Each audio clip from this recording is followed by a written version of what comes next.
Hey guys. Tonight, we're diving into an era often romanticized, but which, in reality, would be a living hell for most of us. Forget about knights in shining armor and beautiful ladies. Let's break down exactly why you wouldn't last a single day in the Middle Ages. Before you get comfortable, take a moment to like this video and subscribe if you genuinely enjoy what I do here. And let me know in the comments where you're tuning in from and what time it is for you.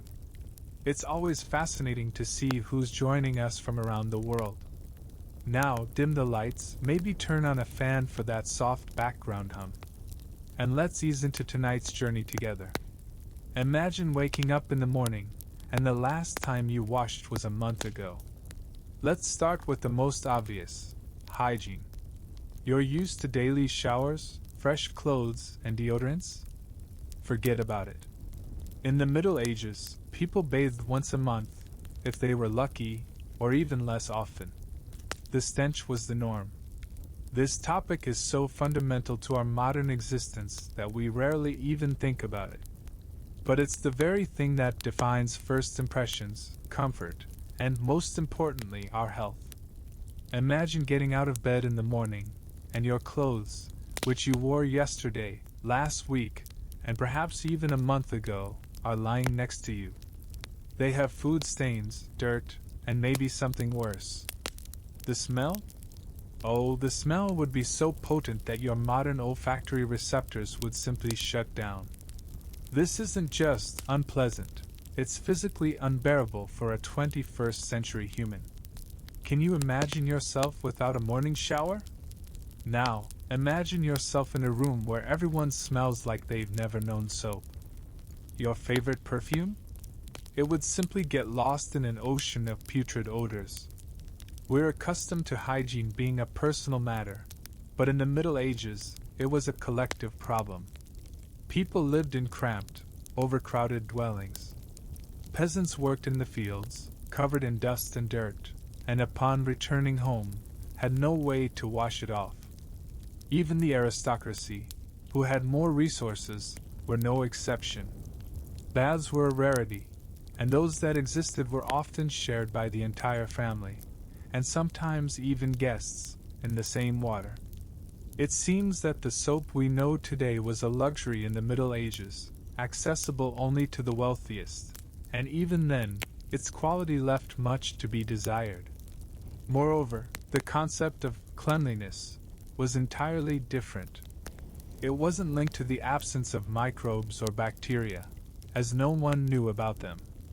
People believed that diseases were caused by evil spirits, or miasmas, bad smells. Paradoxically, this led people to avoid water, fearing it might open pores and let disease into the body. Instead of washing, they used dry cleaning, wiping with cloths, which only exacerbated the problem. Hair? It was rarely washed. It was greasy and infested with parasites. Fleas, lice, these weren't just inconveniences. They were a constant attribute of life. Can you imagine how you would feel, constantly sensing insects crawling on your body?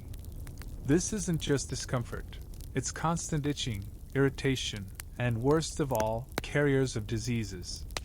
There are many myths about the Middle Ages, where people were closer to nature, and somehow adapted to such conditions. But the truth is that their lives were full of suffering caused precisely by the lack of basic hygienic habits.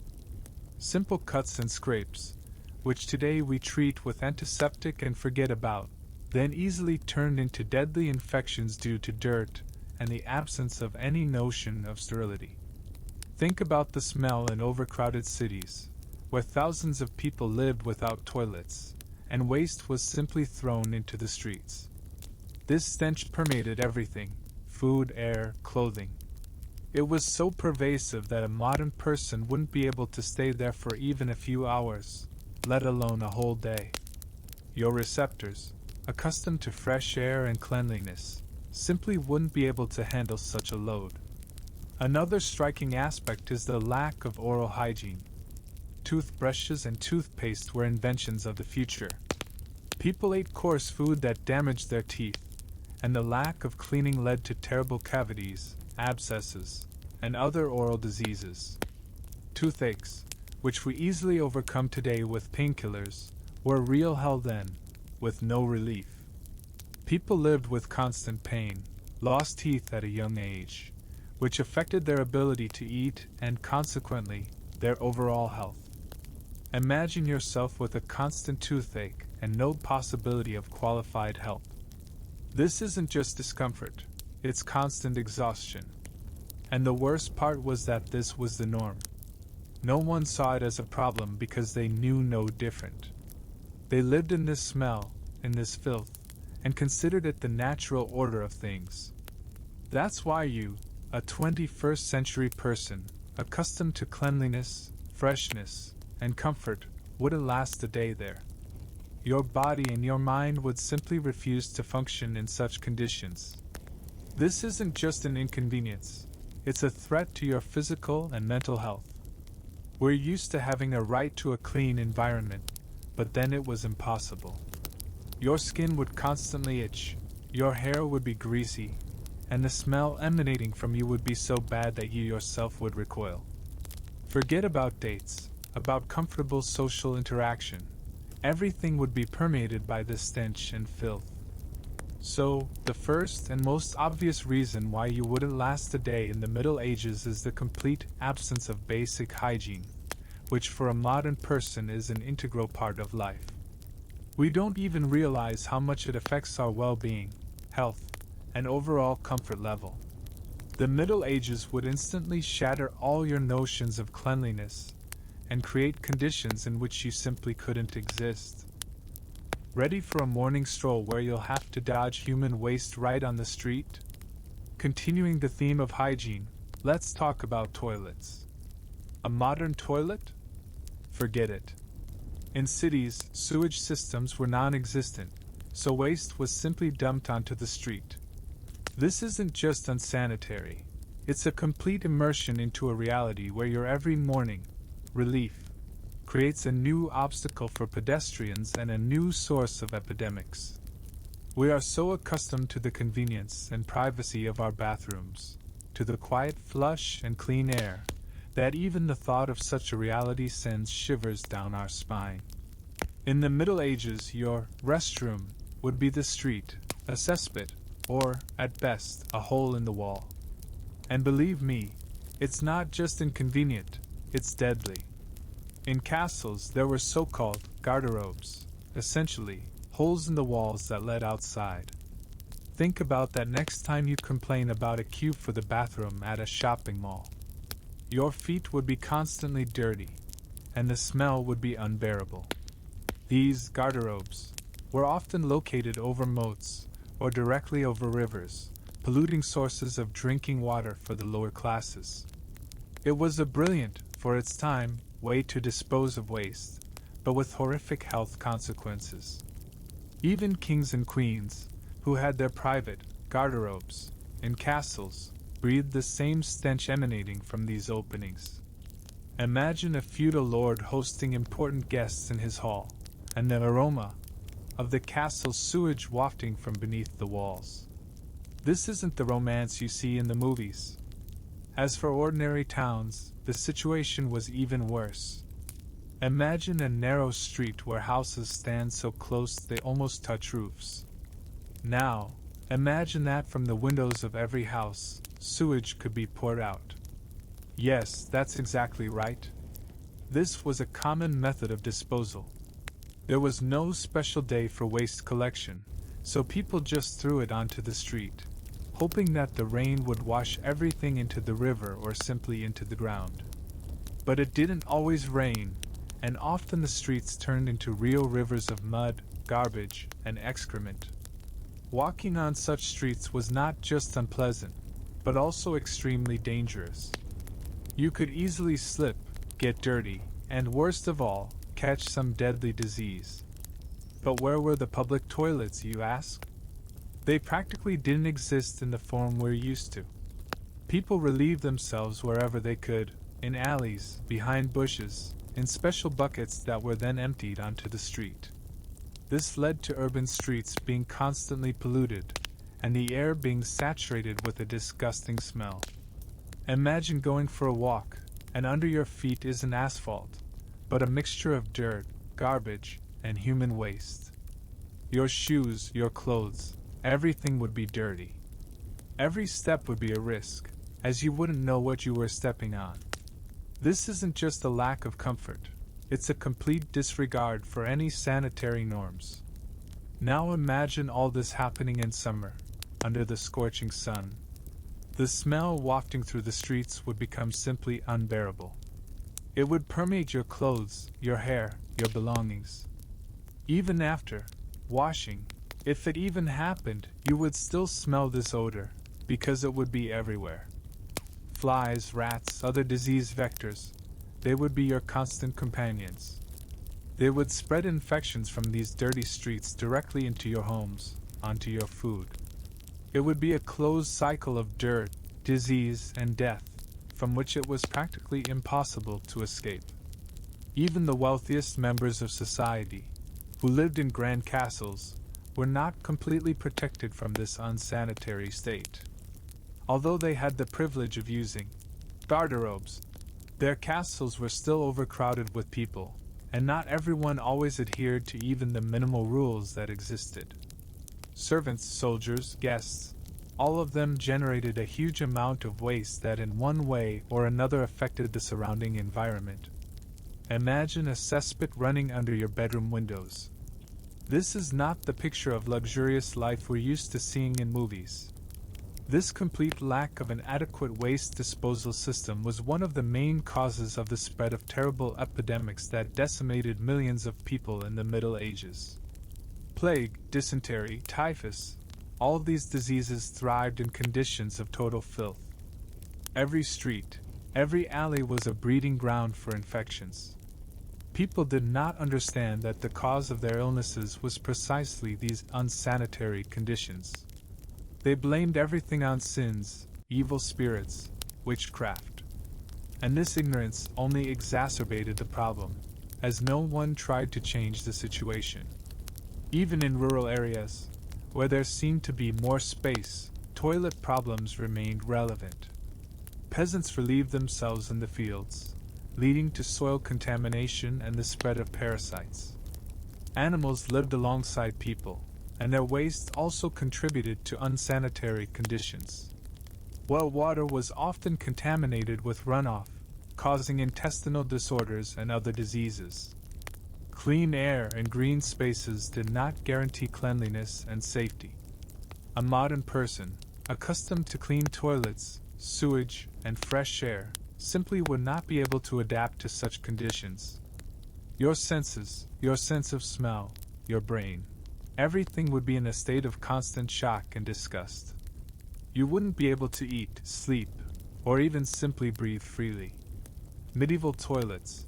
This is not just a lack of comfort, it's a complete immersion into a world where dirt and stench were an integral part of everyday life, which would inevitably lead to your rapid demise from disease or simply from unbearable living conditions. What if you had a headache and the doctor offered to drill a hole in your skull? Have you ever Googled symptoms feeling a slight malaise? In the Middle Ages, they would simply bleed you, or apply leeches, or drill a hole in your skull to let out evil spirits. We're used to medical care being accessible and effective. If something hurts, we go to a doctor, get a diagnosis, medication, and usually recover. But in the Middle Ages, everything was completely different. Medicine was a mixture of superstitions, religious beliefs, and very limited knowledge of human anatomy and physiology.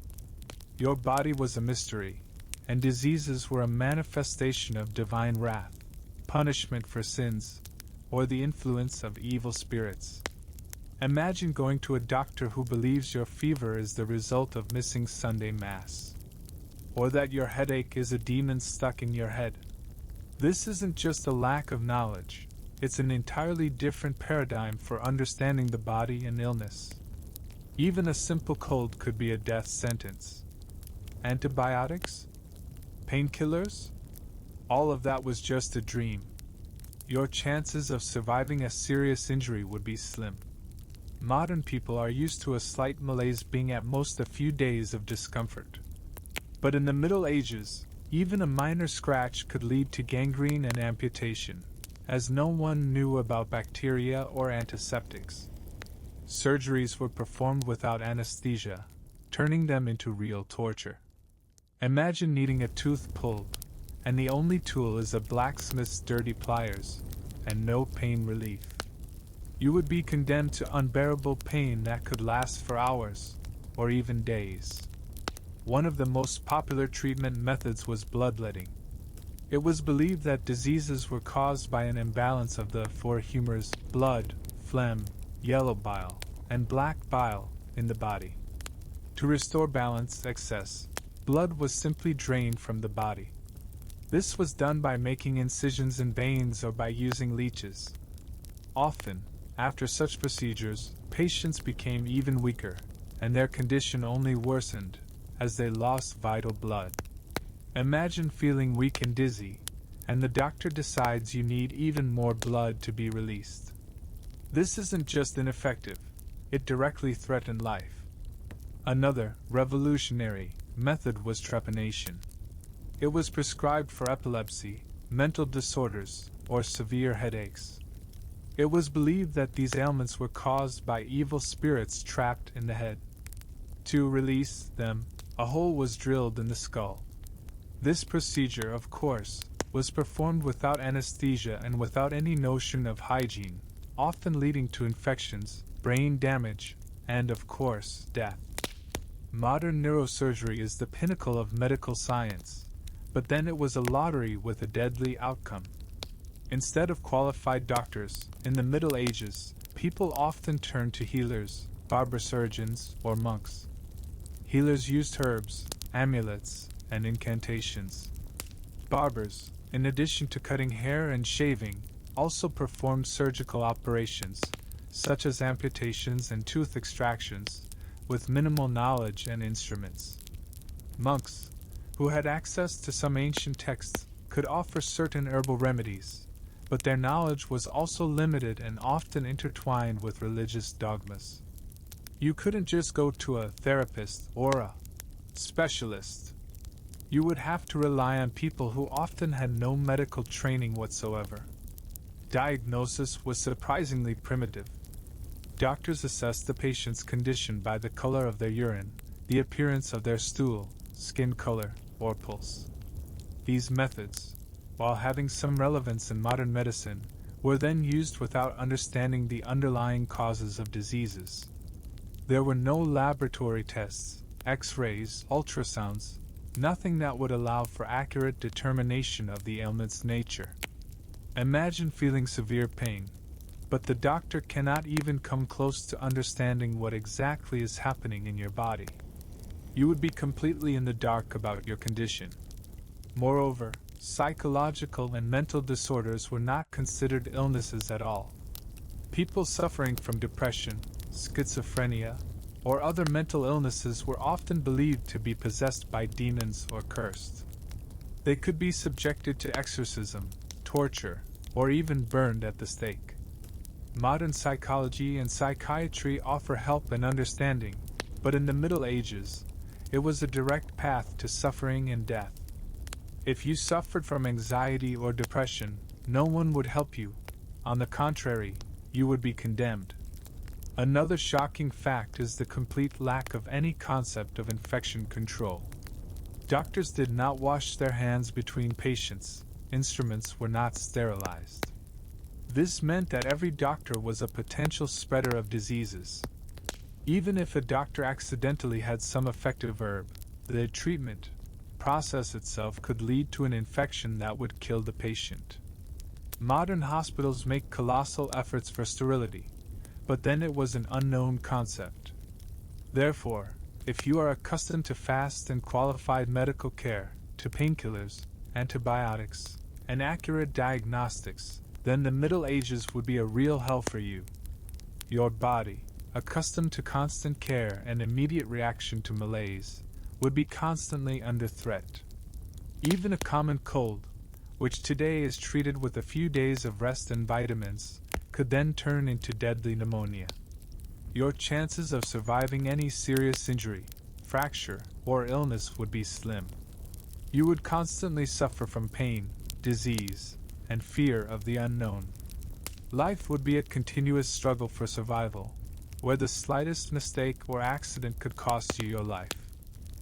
Imagine that every cough from your neighbor could be the start of a deadly epidemic that would devastate your city in a matter of days. Plague, smallpox, typhus, dysentery, the list goes on. Epidemics were commonplace and wiped out entire cities. We, modern people, are used to medical science having reached incredible heights. If you hear about a virus outbreak, it's most likely a controlled situation. There are medicines, vaccines, and quarantine measures. But in the Middle Ages, every new disease was a mysterious and invincible force coming from somewhere above. People didn't understand the reasons for its spread, had no effective treatment methods, and therefore, panic and despair were the only companions of every outbreak. Imagine watching your neighbors die one by one, and you can do nothing but pray and hope that the disease passes you by. This isn't just fear, it's complete helplessness against an invisible enemy. The immunity we're used to thanks to vaccination was unknown. You would constantly be on the brink of some terrible disease. Your children might not even live to adulthood. A modern child is born into a world where there are vaccines for dozens of deadly diseases: polio, measles, rubella, diphtheria, tetanus. In the Middle Ages, every child was born with virtually zero immunity to most diseases that we today don't even perceive as a threat. Child mortality was catastrophically high. More than half of children did not live to the age of 5. Imagine raising a child, knowing that any cough, any rash, could be a death sentence. Every family lost children, and this was so common that people, it seems, even grew accustomed to this grief. One of the most terrifying diseases was the Black Death, or bubonic plague, which devastated Europe in the mid-14th century. It killed between 75 and 200 million people, accounting for 30% to 60% of Europe's population. Imagine that every third or even every second inhabitant of your city, your family, your community simply dies within a few months. Bodies lay in the streets, there was no one to bury them, as the gravediggers themselves were dying. Cities turned into mass graves. The smell of decomposition permeated everywhere. This isn't just statistics. These are horrific scenes that are impossible to imagine. A modern person is accustomed to humanitarian disasters, but nothing can compare to the scale and helplessness in the face of the Black Death. The symptoms of the plague were terrible: high fever, vomiting, bloody cough, and most importantly, buboes, black swellings in the groin, armpits, and neck, which burst, releasing pus. Death came quickly, often within a few days. There were no effective cures. Doctors, if they could even be called that, were powerless.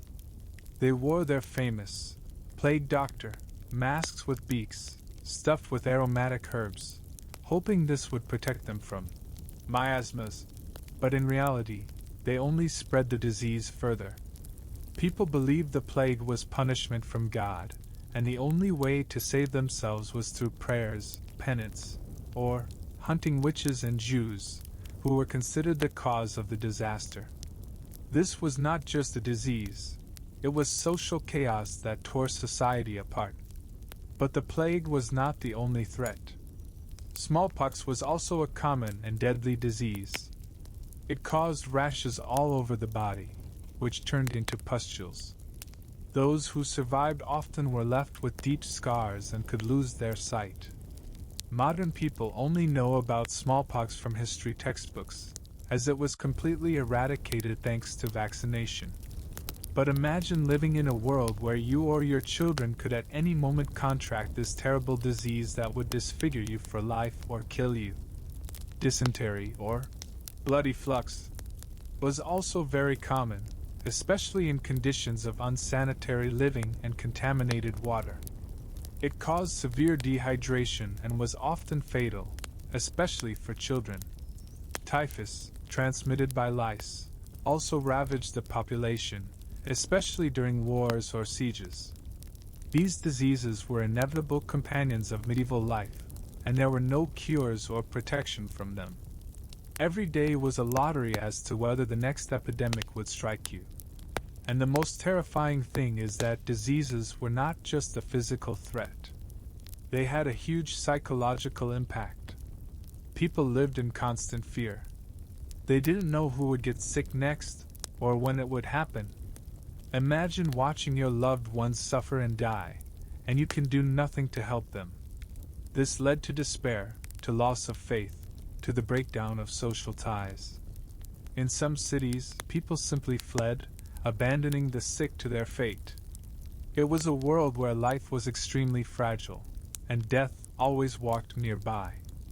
In addition to mass epidemics, there were also less deadly but very common diseases, such as leprosy, scrofula, tuberculosis of the lymph nodes, and various skin infections. Lepers were cast out of society and forced to live in separate settlements, so-called leprosaria. Their appearance was repulsive, and their fate was tragic. Modern medicine can treat many of these diseases, but then they were a death sentence. We are used to relative safety from diseases. Our healthcare system, our vaccines, our hygiene, all this creates a barrier between us and thousands of microorganisms that could kill us. But in the Middle Ages, this barrier did not exist. You would be completely open to all the diseases that existed then. Your body, unprotected by vaccines and unaccustomed to constant microbial attacks, would not be able to withstand such a load. You would constantly be sick, suffer, and most likely die very quickly from one of these terrible ailments. Ready to dine on porridge that smells like 3-day-old socks and meat that might have been spoiled before it was even cooked? Your favorite restaurant? Exquisite dishes? In the Middle Ages, your diet would consist mainly of porridge, bread, and perhaps a little meat if you were wealthy. Fruits and vegetables were seasonal and often contaminated. We are used to a variety of flavors, fresh produce all year round, clear expiration dates, and sanitary standards in food establishments. Our refrigerators are filled with products from all over the world, and supermarkets offer a choice that a medieval person couldn't even dream of. But in the Middle Ages, food was not about pleasure, but about survival. It was a constant struggle for calories, where quality and safety often took a back seat. Imagine that every meal you eat is a risk of getting sick or severe food poisoning. This isn't just a lack of delicacies, it's a permanent threat to your health. Food poisoning was common. And yes, spices were extremely expensive. You would miss delicious coffee and your favorite dessert. Food preservation was a real problem. Refrigerators didn't exist, so meat and fish were salted, smoked, or dried to prevent spoilage. But these methods were not always effective, and food often spoiled despite efforts. Eating spoiled products was a daily reality, leading to constant stomach upsets, dysentery, and other intestinal infections. Imagine eating, and then anxiously waiting to see if you'll get sick. This constant fear would accompany every meal. The basis of the diet for most of the population, peasants, was grain, wheat, barley, rye, oats. From these, they made bread, porridges, especially oatmeal or barley groats, and beer/ale. Bread was often coarse, with impurities, sometimes even with stones or dust that got in during milling. Porridges were the staple, but without spices, oil, or other additives, they would be extremely bland and monotonous for modern tastes. Imagine eating the same bland porridge every day. This isn't just tasteless, it's morally exhausting. Meat was a rarity for the poorest strata of the population. It was consumed mainly on holidays or when game could be hunted.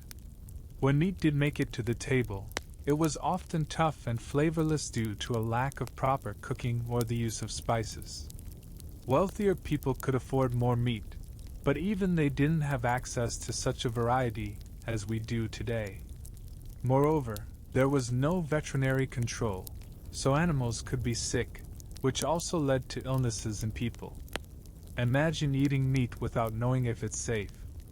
Vegetables and fruits were seasonal. You could only taste apples or cabbage when they ripened.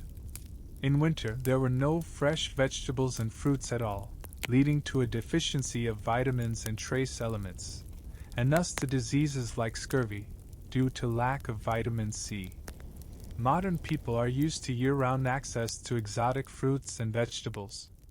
In the Middle Ages, your diet would be poor in vitamins and limited by season. Dairy products were also a problem.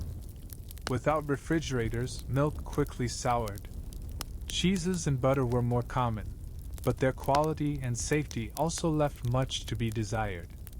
They could be contaminated, which again would cause health problems.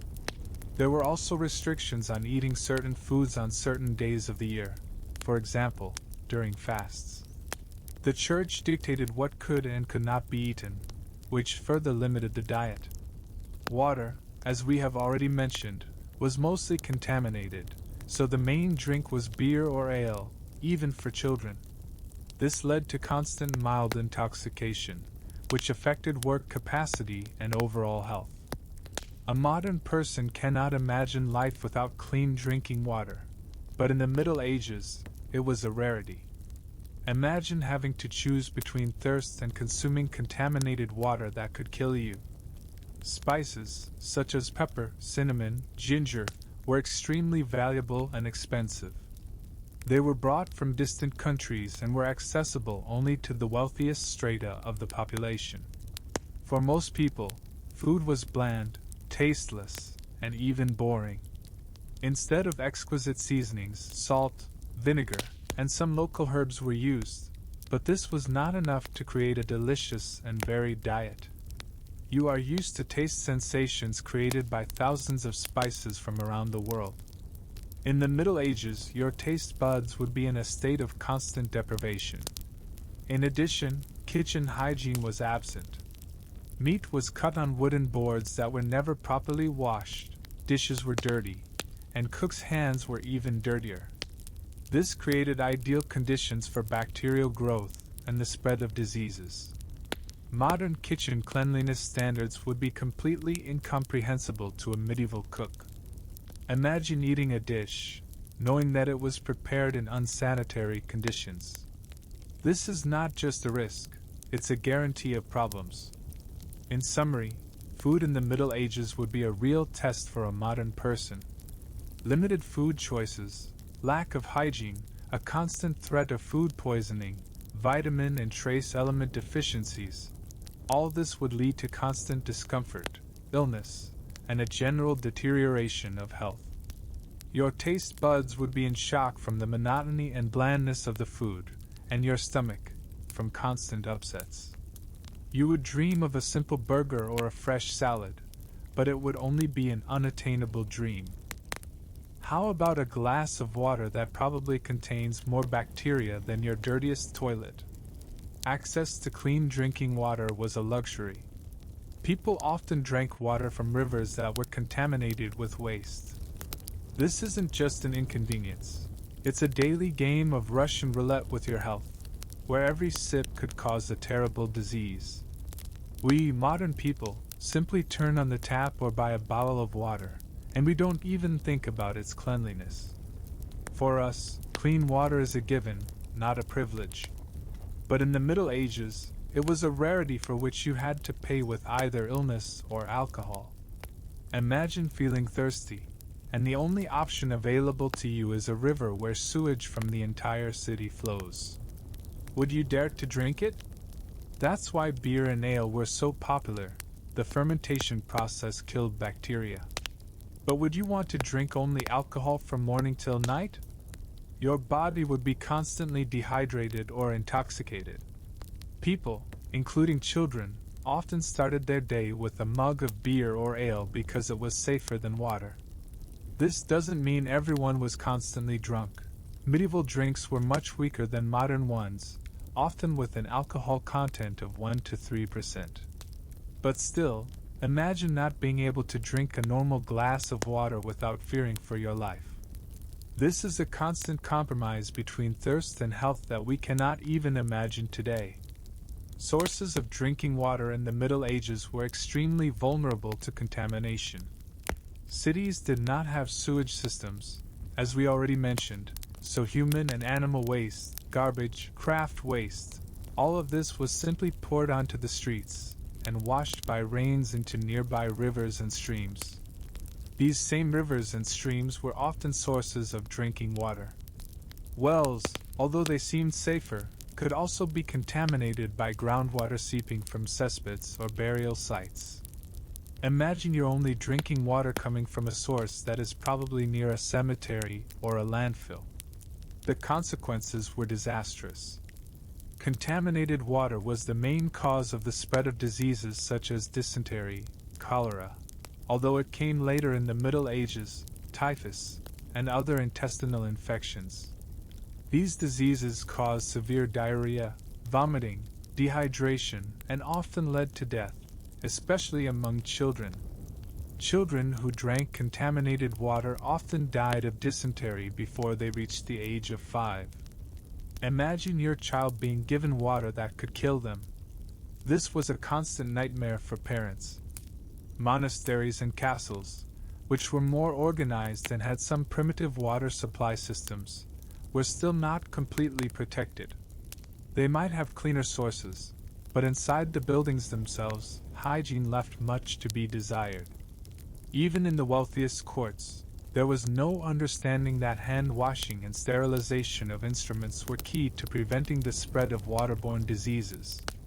Therefore, even the privileged classes were not fully protected from the risks. In rural areas, the situation was no better. Peasants often took water from rivers, streams, or shallow wells that were easily contaminated by animal waste or human excrement from the fields. During floods, contamination increased, leading to massive disease outbreaks. Think about how farming, which provided food, simultaneously polluted the water, making it unsafe to drink. It was a vicious cycle from which there was no escape. The lack of knowledge about bacteria and microorganisms meant that people did not understand why they were getting sick. They attributed diseases to bad air, evil spirits, or God's wrath. Therefore, instead of purifying the water, they looked for other, completely ineffective methods. Some believed that adding herbs or even certain magical objects could purify the water, but this, of course, did not work. They could not see the danger hidden in the clear liquid. Even using rainwater, which might seem safer, had its drawbacks. Rainwater could be collected from dirty roofs, stored in unclean containers, and quickly become contaminated. And again, its availability depended on the weather. During periods of drought, people suffered not only from hunger but also from thirst and diseases caused by a lack of clean water. A modern person, accustomed to being able to simply drink a glass of water from the tap or buy a bottle, would be in a constant state of panic. Imagine being severely thirsty, and the only liquid you can safely drink is an alcoholic beverage, which may also be hard to find or expensive. This isn't just an inconvenience, it's constant pressure on your health and well-being. Your body, accustomed to constant hydration with clean water, would very quickly feel the effects of dehydration and infections. The consequences of such a lifestyle were devastating.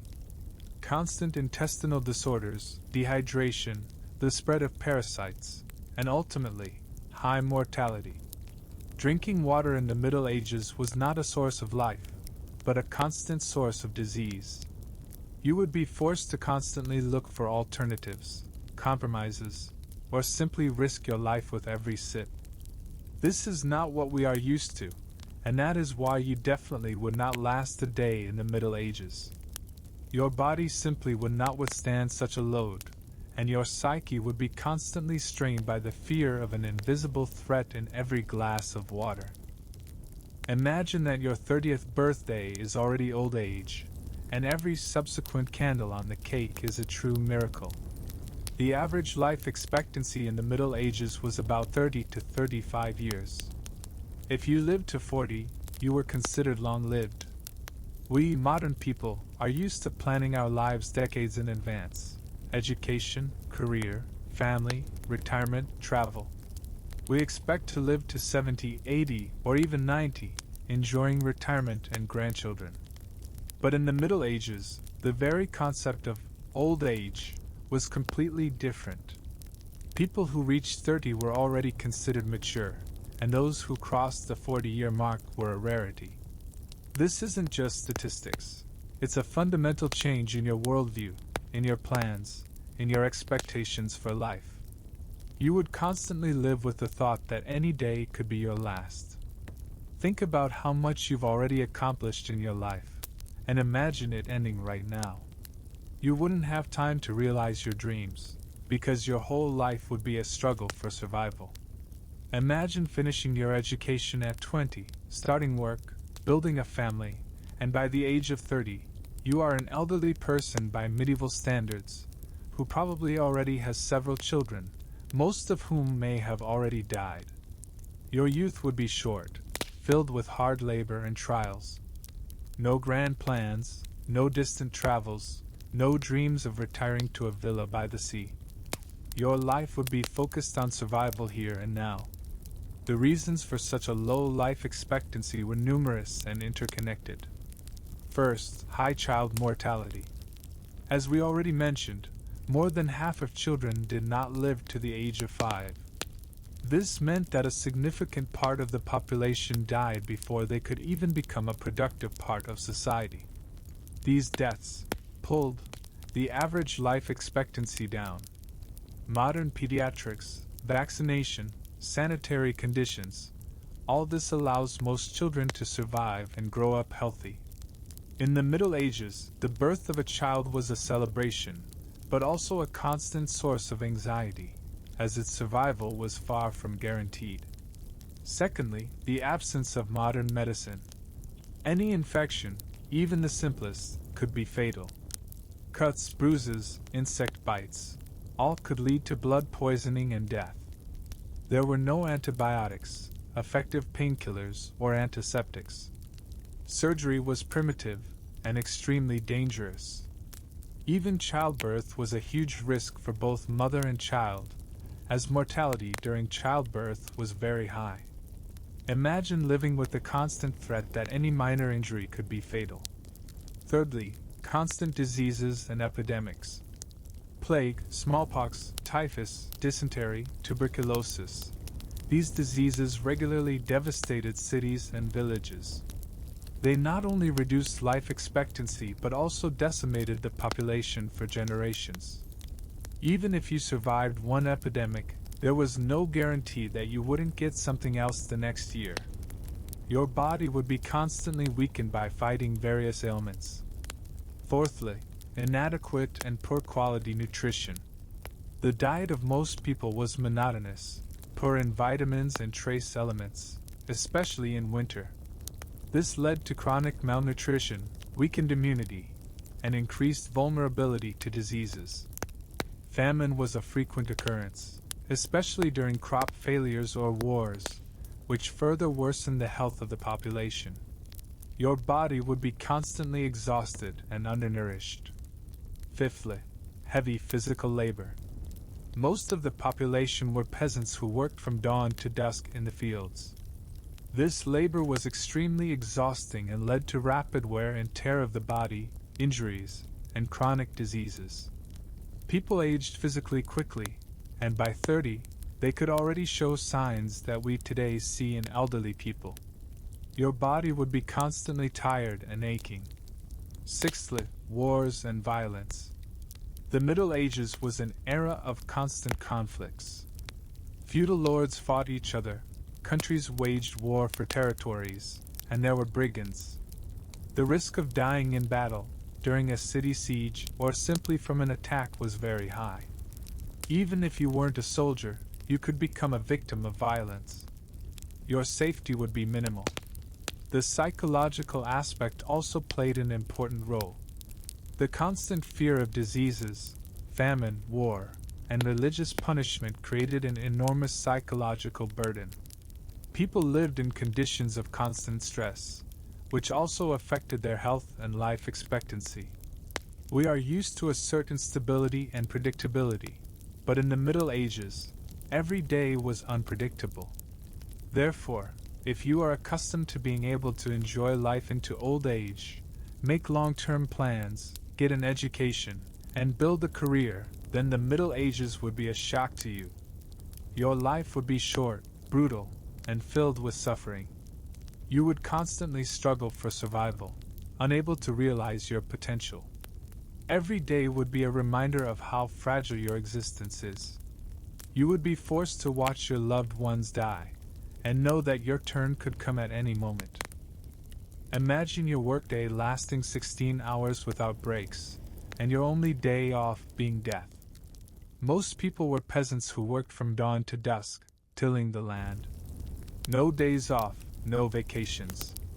We live in a world where there's a concept of working hours, vacation, weekends, lunch breaks, as well as the right to safe working conditions and fair pay.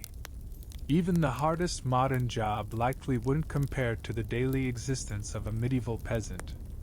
For them, work wasn't just a way to earn money, it was the sole reason for their existence, their survival. Every day, without exception, was dedicated to hard, exhausting physical labor that began before sunrise and ended only after sunset. This wasn't a profession, it was a sentence, issued at birth, from which there was no escape. Hard physical labor was the only way to survive. Are you ready for that? Your hands would be calloused, and your back would constantly ache from unbearable toil. Peasants made up to 90% of the population of medieval Europe. Their lives were inextricably linked to the land. They plowed, sowed, harvested, tended livestock, processed flax, wove fabrics, all by hand, without mechanization, without the specialized tools we're accustomed to. The plow was wooden and heavy, sowing was done by hand, and harvesting required bending your back for hours under the scorching sun or cold rain. Imagine your primary tool being your own strength, and a mistake could cost you your harvest, and thus your life. A peasant's workday was determined solely by natural light.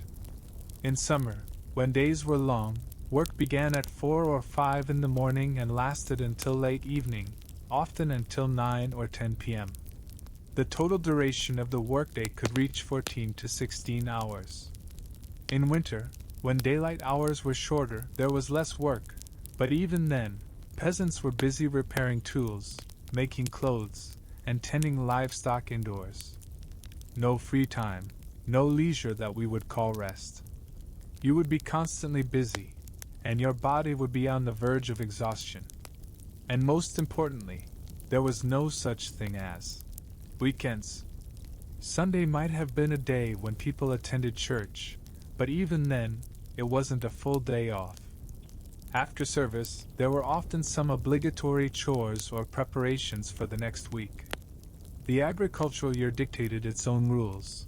Sowing, harvesting, these were periods of intense labor when people worked to exhaustion, as their survival throughout the year depended on it. No vacation, no holidays except church ones, which often also involved work. Working conditions were incredibly difficult and dangerous. Working with primitive tools that could easily injure. Working with animals that could cause harm.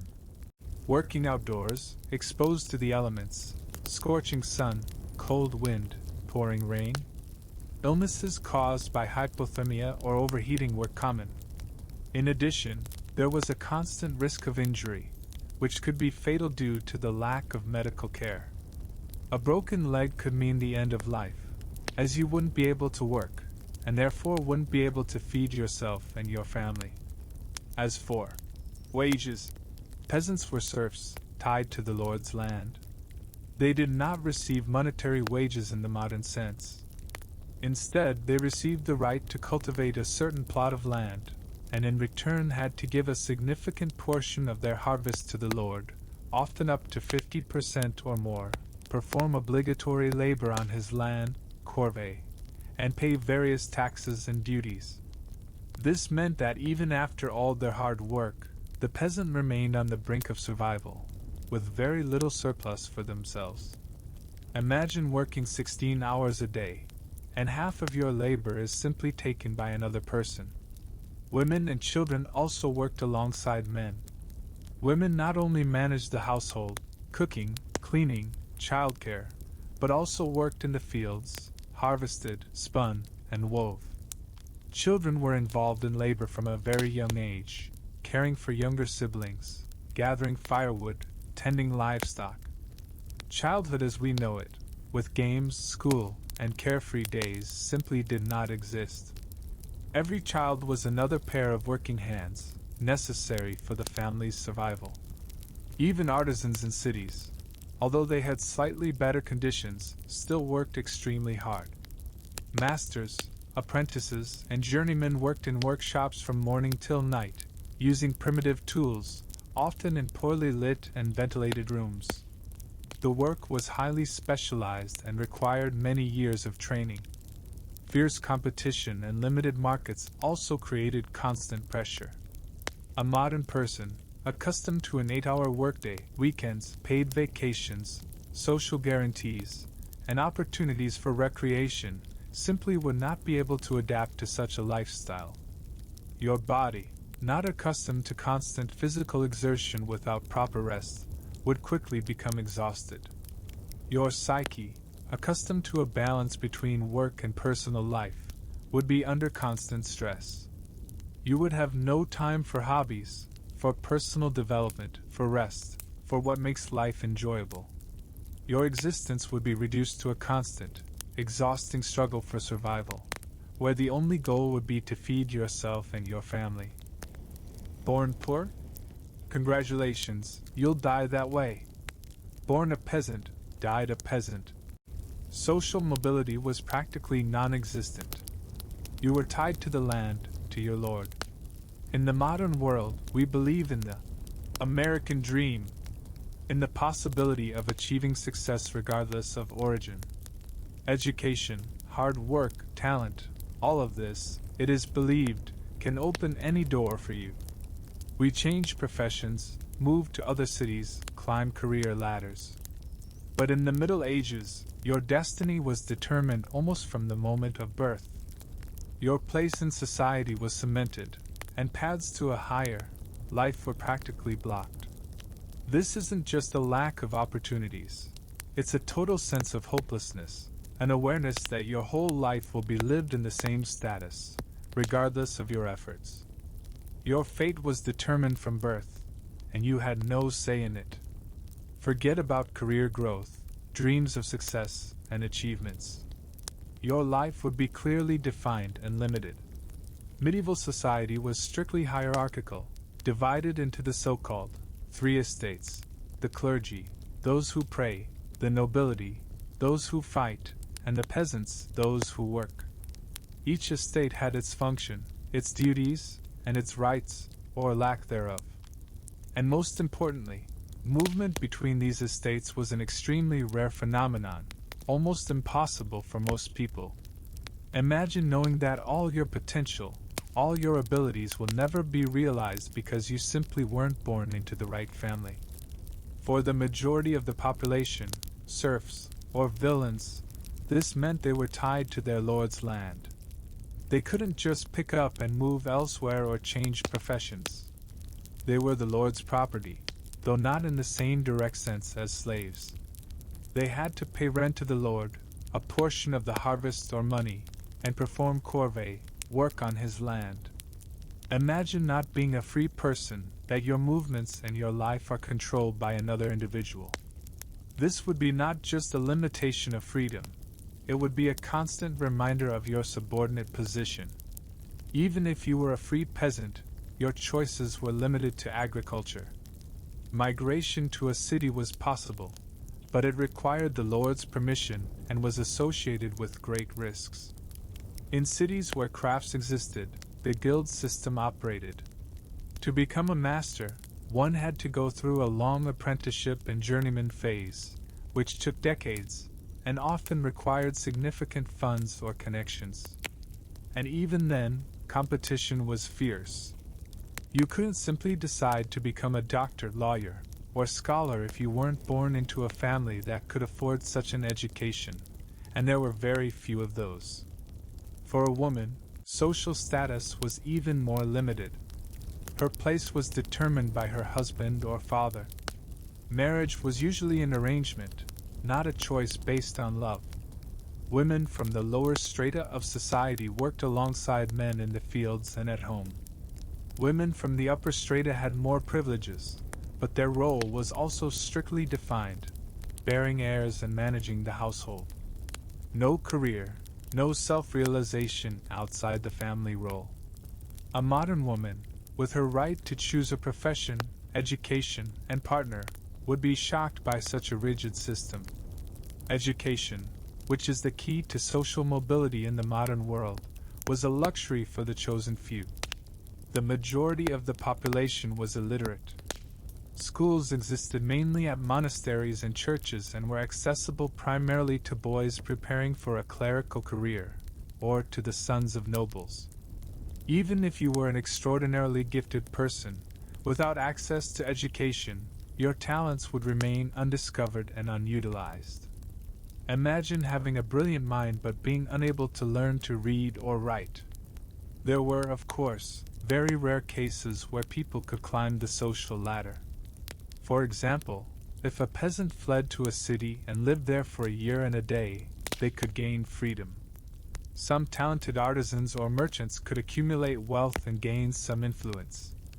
But these were exceptions, not the rule. For the vast majority of people, life was rigidly defined from birth, and they could not hope to change their status.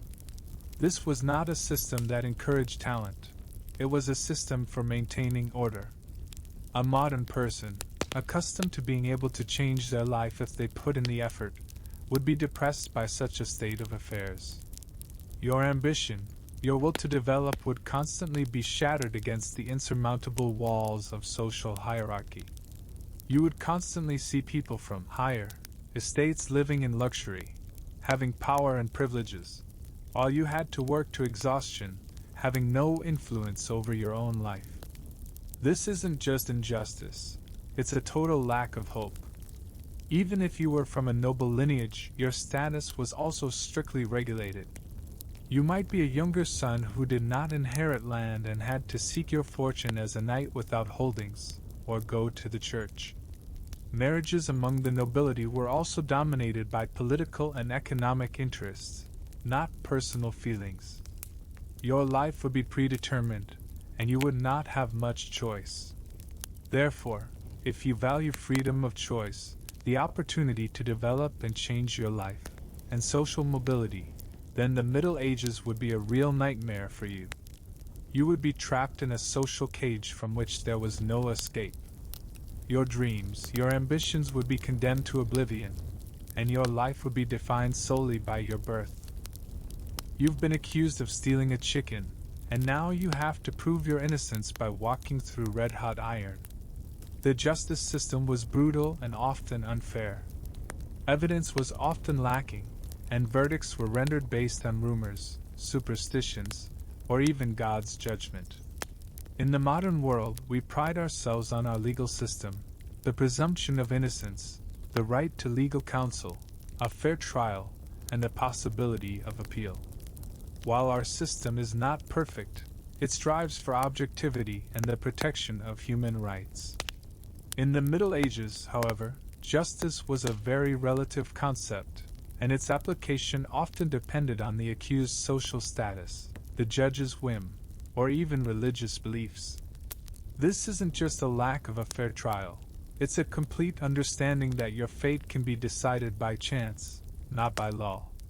You risked being accused of something you didn't do and receiving a terrible punishment. Your fate would depend on the judge's whim or chance. Imagine living in a society where any neighbor who dislikes you can accuse you of theft, witchcraft, or heresy, and it would be extremely difficult for you to prove your innocence. There was no police to gather evidence, no investigation to delve into the facts. Testimony was often based on rumors, personal grudges, or even dreams. This created an atmosphere of constant fear, where anyone could become a victim of accusation, and no one was immune to an unfair verdict. One of the most shocking aspects of medieval justice was the ordeals, or God's judgments. These were trials supposedly meant to determine God's will regarding the guilt or innocence of the accused. For example, the ordeal of hot iron. The accused had to carry a red-hot piece of iron a certain distance. If the wound healed well after 3 days, it was considered a sign of God's will of innocence. Of course, wounds rarely healed, well, in the absence of hygiene, often leading to a guilty verdict. Imagine your freedom, and possibly your life, depending on whether you get burned less than usual. Another popular, God's judgment, was the ordeal by water. The accused was thrown into a river or body of water, often with hands and feet tied. If the person drowned, it was considered a sign of innocence, as water, being a pure element, accepted them. If the person floated, it was interpreted as a sign of guilt, the water rejected them, and then they were pulled out to be subjected to another punishment, or execution. In any case, the choice was between drowning and execution, which made this trial absolutely meaningless for the accused. It was not a trial, but a sentence. For women, especially, there was the ordeal by immersion. The accused, often for witchcraft, was thrown into a river. If she drowned, innocent but dead. If she floated, guilty, and she faced execution. This was a common practice during witch hunts. Imagine being a woman, and your chances of surviving in such a system are zero, regardless of your innocence. Investigation as such did not exist. Instead, confessions were used, often obtained under torture. Torture was a common practice for obtaining truth, and it was incredibly cruel. Racks, red-hot iron, nail extraction, all were aimed at forcing a person to confess to any crime, even if they hadn't committed it. The modern legal system condemns torture and considers it inadmissible as a method of obtaining evidence, but in the Middle Ages, it was the norm. Punishments were extremely cruel, and often disproportionate to the crime. For stealing bread, a hand could be cut off or one could be hanged. For minor offenses, public humiliation could be imposed, being displayed at a pillory, being put in stocks. For serious crimes such as murder, treason, or heresy, the punishment was death, often with particular brutality, quartering, burning at the stake, hanging. This isn't just punishment, it's a public spectacle aimed at intimidation. Social status played a huge role. Nobles had a better chance of avoiding severe punishment, or receiving a milder sentence than peasants. They were judged by other nobles, and they could use their wealth and influence. For a common person who had neither money nor connections, the chances of justice were minimal. Imagine knowing that the law is not for everyone, but only for the chosen few. In addition to secular courts, there were also ecclesiastical courts, the Inquisition. They investigated heresy, witchcraft, and other crimes against the church. These courts were even stricter, and punishments could be even more brutal, up to burning at the stake. The accused had no right to know the names of their accusers, and their testimonies could be anonymous. This created an atmosphere of fear and distrust, where any dissent could cost you your life. A modern person who believes in human rights, a fair trial, and humane punishments would be in a constant state of shock and horror. You would not feel safe, knowing that at any moment you could become a victim of an unjust accusation. Your fear of the law would not be a fear of justice, but a fear of unpredictable cruelty. You would constantly live with the thought that your life could be cut short by rumors, superstitions, or just someone's whim. Even if you were absolutely innocent, your fate could be decided by God's judgment, where it didn't matter whether you committed a crime, but only how your body reacted to hot iron. This is not just archaic, it is the opposite of any understanding of justice. Stepping out after sunset? That's like inviting trouble, because no one guarantees you'll return alive. Without modern police and an effective legal system, crime was rampant. Robbers, thieves, assailants. We are used to having law enforcement agencies that patrol the streets, investigate crimes, and maintain order. We have surveillance cameras, rapid response systems, the ability to call the police.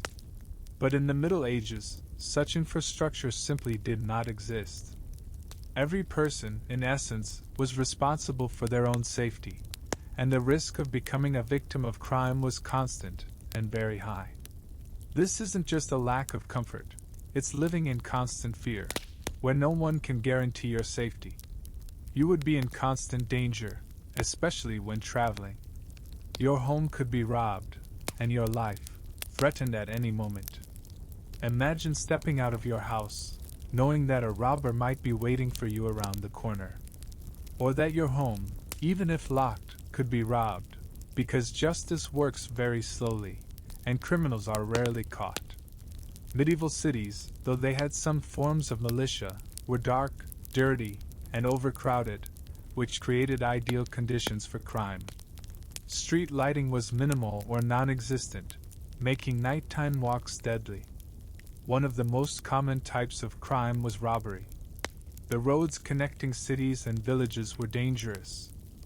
Forests, thickets, even ordinary fields could hide gangs of robbers who attacked travelers, merchants, and even nobles.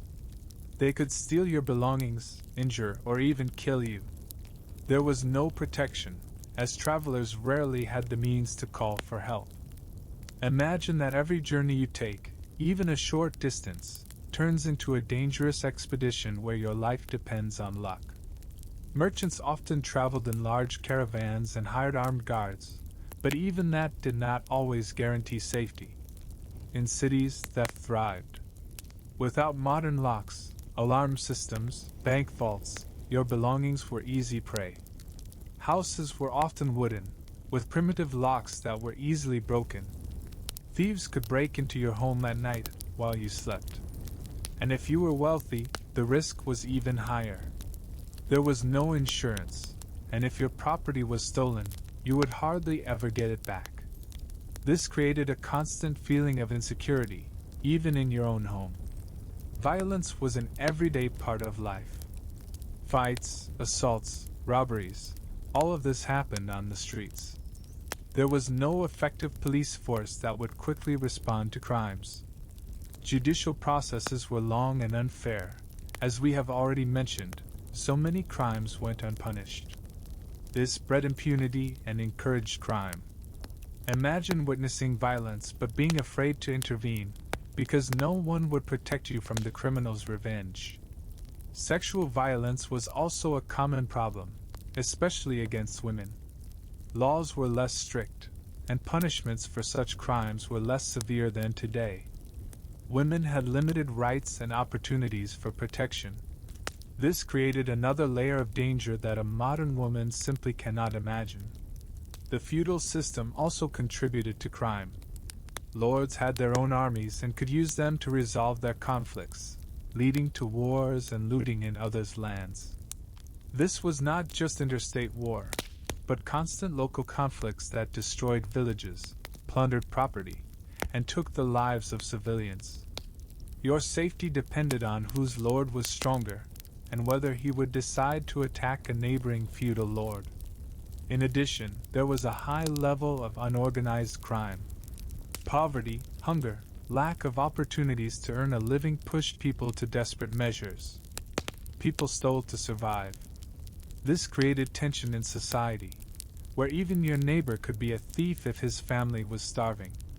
This was not the kind of crime we see today, but a more basic one, driven by survival. Even after a criminal was caught, there was no guarantee that justice would be served. Prisons were terrible places where people often died of disease or hunger before trial. and trials, as we have already discussed, were unpredictable. This meant that the system that was supposed to protect citizens was often ineffective or brutal. A modern person, accustomed to feeling safe on the streets, to police protection, and to an effective legal system, would be in a constant state of anxiety. You would constantly look over your shoulder, distrust strangers, and live in a confined world where leaving your home would be a risky undertaking. Your life would be permeated by the fear of crime that could strike you at any moment, and without any warning. Want to learn something new, but your only chance is to listen to a preacher in church reading in incomprehensible Latin? Most people were illiterate. Education was accessible only to the clergy and a very small part of the aristocracy. In the modern world, education is a fundamental right, a path to self-development, career growth, and understanding the world. We have access to books, the internet, libraries, schools, universities, online courses. We can learn practically anything that interests us. But in the Middle Ages, knowledge was a privilege, not an accessible opportunity. For the vast majority of the population, born and raised in the village, the only source of information was the local priest, who himself could barely read. This isn't just a lack of access to knowledge, it's a complete immersion into the darkness of ignorance, where your mind would be limited only to what you heard from others or saw with your own eyes. Imagine having a brilliant mind but being unable to learn to read or write. Your intellectual needs would be completely unsatisfied. Forget about scientific discoveries, philosophical discussions, or literary works. The world for you would be limited to your village, and your knowledge, to folk beliefs and oral traditions. If you were a talented inventor or thinker, your ideas would most likely never be realized or even heard, because there were no mechanisms for their dissemination or development. It was a world where the potential of millions of people was simply buried under a layer of ignorance and rigid social restrictions. In fact, literacy was rare. By some estimates, only 5 to 10% of Europe's population was literate, and even then, these were mostly men from the clergy or aristocracy. For peasants, who made up the majority, reading and writing were absolutely unnecessary skills. Their lives revolved entirely around agricultural labor, and they had no need to read or write. Imagine not being able to read even a simple sign, a street name, or an announcement. Your world would be full of mysteries and incomprehensible symbols. The church played a key role in education. Monasteries were centers for copying books and preserving knowledge. Monks and priests were the few who could read and write, and they passed this knowledge on to others, but mostly within the church hierarchy. Schools that existed at cathedrals or monasteries trained future priests and administrators. Learning there focused on Latin, theology, logic, and rhetoric. This knowledge was highly specialized and had nothing in common with what we understand as modern general education. Universities began to emerge in the 12th to 13th centuries, e.g., Bologna, Paris, Oxford, but they were accessible to only a very small number of students, mostly wealthy men. Tuition was extremely expensive, and the curriculum focused on disciplines such as theology, law, and medicine, which, as we already know, was in its infancy.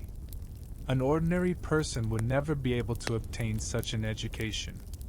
Your chances of entering a university would be zero if you did not belong to the higher estate.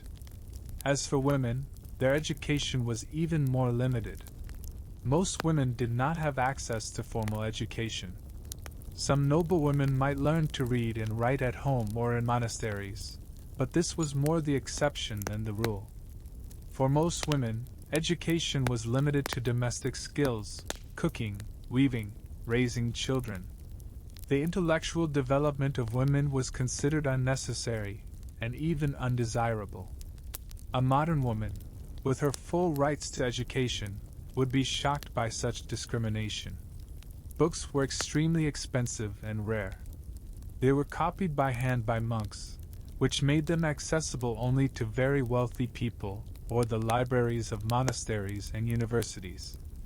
No bookstores, no public libraries. If you wanted to read something, you would have to search for rare manuscripts and, most importantly, be able to read them. Imagine a world without printed books, without the internet, where access to information is controlled by a select few.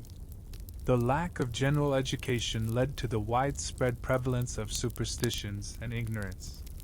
People believed in magic, evil spirits, curses. They could not rationally explain natural phenomena or the causes of diseases, so they turned to the supernatural. The Church, although a source of knowledge, also disseminated dogmas that did not encourage critical thinking or scientific research. It was a world where knowledge was not a tool for understanding, but a tool for control. A modern person, accustomed to a constant flow of information, to the ability to check any fact, to critical thinking, would be in complete intellectual deprivation. You would be forced to believe everything you are told, without the ability to verify or question. Your intellectual abilities, which we value so much today, would be completely unutilized and perhaps even dangerous, as dissent could be considered heresy. Your life would be limited only to what you could learn from other people in your immediate surroundings. This means that your knowledge of the world would be extremely narrow. You would not know about other countries, other cultures, about scientific discoveries that were happening in other parts of the world, if they were happening at all. Your worldview would be incredibly limited, and your life, intellectually impoverished. Therefore, if you value knowledge, education, self-development, and the ability to explore the world, then the Middle Ages would be a real intellectual nightmare for you. You would be imprisoned in a world of ignorance, where access to information was a luxury, and the ability to read and write was a rare privilege. Your intellectual abilities would remain undeveloped, and your life would be devoid of any intellectual stimulation. In the evening, after a hard day, you can either sleep or stare at the wall, hoping your neighbor doesn't start singing drunken songs. No TV shows, no video games, no concerts. Entertainment was limited to church holidays, fairs, perhaps storytelling, or simple games. We live in an era of unlimited entertainment, millions of movies and TV series on streaming platforms, thousands of video games, countless music genres and concerts, sporting events, restaurants for every taste, social media, travel. Boredom for us is a choice, not an inevitability. But in the Middle Ages, the concept of entertainment was completely different. Life was hard, focused on survival, and therefore there was almost no time or resources for leisure. This isn't just the absence of your favorite movies. It's the complete absence of those sources of pleasure and distraction that we consider natural. Life would be incredibly boring by our standards. Forget about movies, music, and parties. Your leisure time would be monotonous and uninteresting. Imagine that after a 16-hour workday in the field, when you can barely move your legs from exhaustion, the only thing you can do is sit in a dark, cold hut, listening to the wind howl outside the window. There were no books to read, if you even knew how to read, no radio or television, no internet. Social contacts were limited to your family and a few neighbors.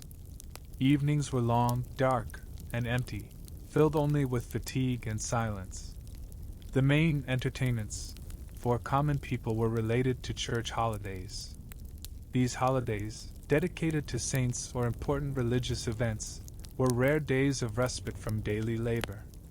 They were accompanied by church services, processions, and then, perhaps, simple games, dances, and singing. But even these entertainments were strictly regulated and often had a religious connotation. No rock concerts, no festivals where you could freely express yourself. Fairs were another source of entertainment and communication.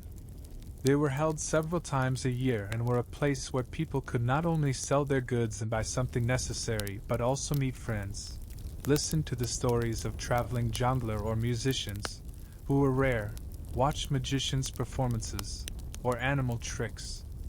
But fairs were noisy, dirty, and often dangerous places where crime flourished. This is not the kind of relaxation we are used to. Games were simple. Children played with sticks, stones, rag dolls. Adults could play dice, checkers, if available, or simple ball games. In villages, archery competitions or wrestling matches could be held. These were physical entertainments that did not require special equipment or complex rules. No video games, no virtual worlds, no complex strategies. Music was primarily folk or church music. Peasants sang folk songs while working or at holidays. Church music was part of worship. Professional musicians, if they existed, performed only for the aristocracy. Instruments were simple: lutes, flutes, drums. The quality of performance varied greatly, and it would hardly compare to what we are used to. No headphones, no playlists. You would be forced to listen to what was available. Storytelling was one of the most important forms of entertainment. People gathered in the evenings to listen to stories about heroes, legends, fairy tales, or simply rumors from other villages. This was a way of transmitting information and knowledge, as well as passing the time. But even this form of entertainment was limited and depended on the presence of a talented storyteller. For the nobility, entertainment was somewhat more varied, but also limited. They could hunt, participate in tournaments, hold feasts, play chess. But these entertainments were also primarily physical or social, and lacked the intellectual or aesthetic depth of modern leisure activities. Tournaments were dangerous, feasts were noisy and often accompanied by drunkenness, and hunting was cruel. It is important to note that the concept of free time in the Middle Ages was completely different. For most people, it simply did not exist in the modern sense. Any time not occupied by work was time for rest, for regaining strength for the next workday. There was no understanding that a person needs entertainment for mental health or self-development. Psychologically, the lack of entertainment would lead to constant boredom and depression for a modern person. We are used to a rapid change of impressions, to the ability to escape reality into virtual worlds or books. In the Middle Ages, you would be immersed in a harsh reality, without the ability to distract yourself or relax. This would lead to mental exhaustion, apathy, and a constant sense of hopelessness. Your mental health would be under enormous threat. A modern person who values variety, stimulation, and the ability to choose would be in a constant state of boredom and frustration. Your days would be monotonous, evenings empty, and life devoid of any joy or meaning except for survival. Every step you take, every thought, every action, all controlled by the church, and the slightest dissent could cost you your freedom, or even your life. The church had enormous influence over all aspects of life. From birth to death, every action of yours would be under the watchful eye of religion. In modern society, we are accustomed to freedom of religion, or non-religion, to the separation of church and state, to a plurality of opinions and religious movements. Faith is, as a rule, a personal matter that does not dictate every aspect of our lives. But in the Middle Ages, the church was not just a religious institution, it was a state within a state, a moral compass, a legislator, a judge, and the sole source of truth. It permeated every crack of human life, from dawn to dusk, from cradle to grave. This isn't just a lack of choice of faith, it's complete submission of your entire being to a single, all-encompassing doctrine that tolerated no deviation. Dissent was severely punished. You would not have the freedom of religion you are used to. Your soul would be no less controlled than your body. Imagine expressing doubts about some dogma.